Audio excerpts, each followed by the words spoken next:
reported 2 more deaths due to famine and malnutrition, according to the territory's health ministry. That brings the total to at least 113. Meanwhile, Hamas says it has submitted its response to a proposed ceasefire deal to mediators. Joining us now to discuss this is Mr. Harley Lippman, foreign policy expert back here on the Live Zone. Harley, I appreciate you being patient and welcome to the show.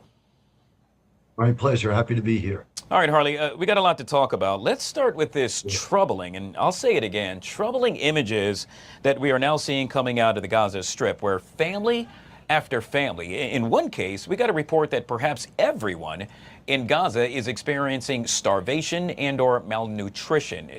Can you tell us the latest with regard to that? Yeah, it's ridiculous. It's just not true. I just recently came back from a trip to the Middle East, and I was on the border with Israel and Gaza. And I saw myself, right behind me were 80 trucks of humanitarian supplies trying to get into Gaza. The problem that they were experiencing was there was no one willing to distribute it. The UN was not available. And when Israel was trying to do it, they would get overwhelmed by thousands of people who were really needy and looking for food. And Israel would fire in the air, which they follow those rules. That didn't stop them. They then are instructed to fire at the knees.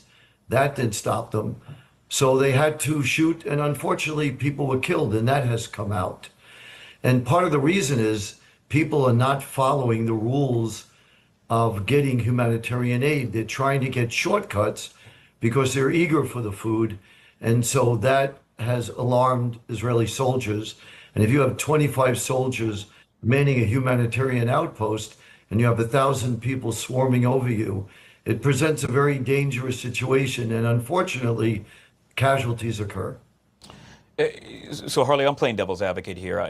Yet again, there have been several countries that have stated the opposite, if you will, stating that in so many terms that genocide is taking place and that famine is definitely occurring in the Gaza Strip.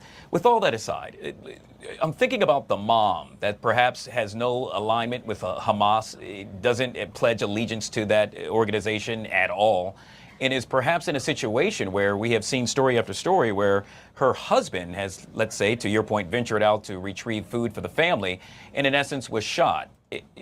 How do we bring this to an end?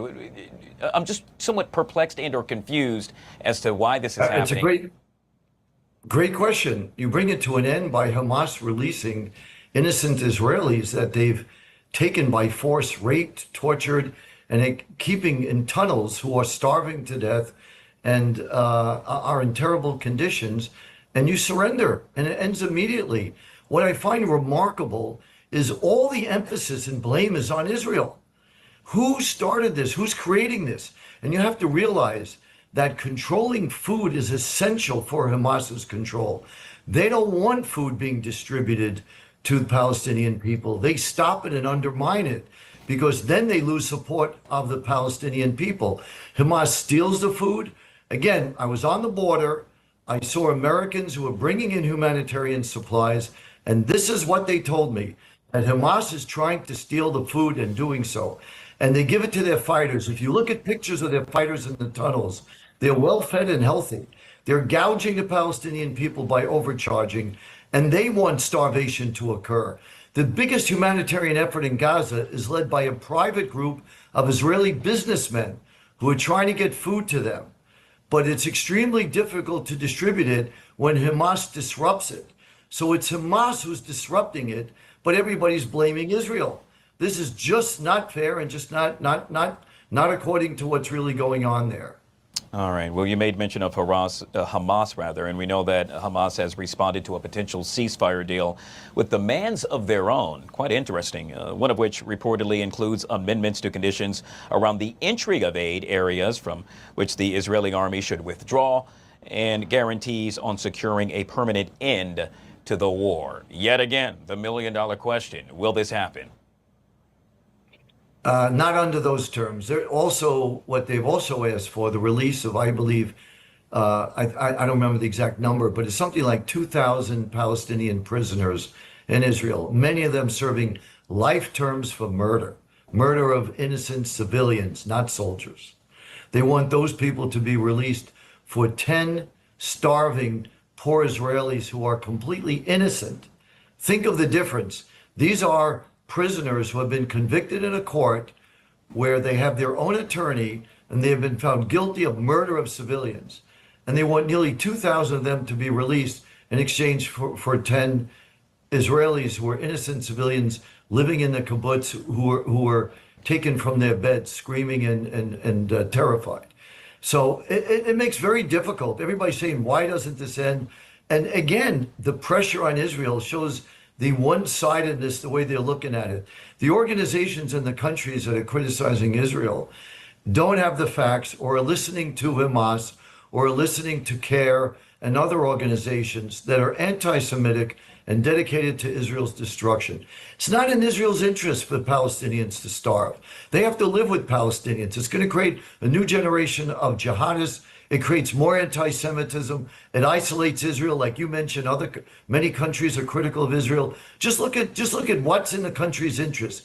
But it is in Hamas's interest for people to starve in Gaza because it rallies support against Israel. Israel's at war with Hamas, not the Palestinian people. And with that, we'll end with this, Harley, and that is the actual relationship now between the U.S. and Israel. We know that in the past it was, let's say, sky high, if you will. But however, it has been strained, some would say, as of late. What's your take? Yeah, it'll be that way. Even good friends could disagree and have arguments. People love to play that up. I think the core values and interests of Israel and the United States are extremely aligned. They want stability. They want the territorial integrity of each nation to be sacrosanct. They want peace in the region. They don't want massacres. No one talks about the Druze being massacred in Syria by radical Islamists. That doesn't get news. But if a Palestinian dies of hunger, and that's not verified, that's according to Hamas. That makes the front page newspapers. So, it causes a lot of tension. And the media loves to show wounded and dead bodies in Gaza. And it makes people hate Israel and Jews. And it's a very distorted picture of what's going on. There's no context. People don't want the facts. Young people just focus on how they feel. But U.S.-Israeli relations are very strong. Good to know. Yet again, we have been speaking with Mr. Harley Lippman, foreign policy expert. Truly appreciate your commentary, sir. And thank you yet again for being patient. Pleasure. All right, guys. Well, you know the deal. If it's happening and it's happening now.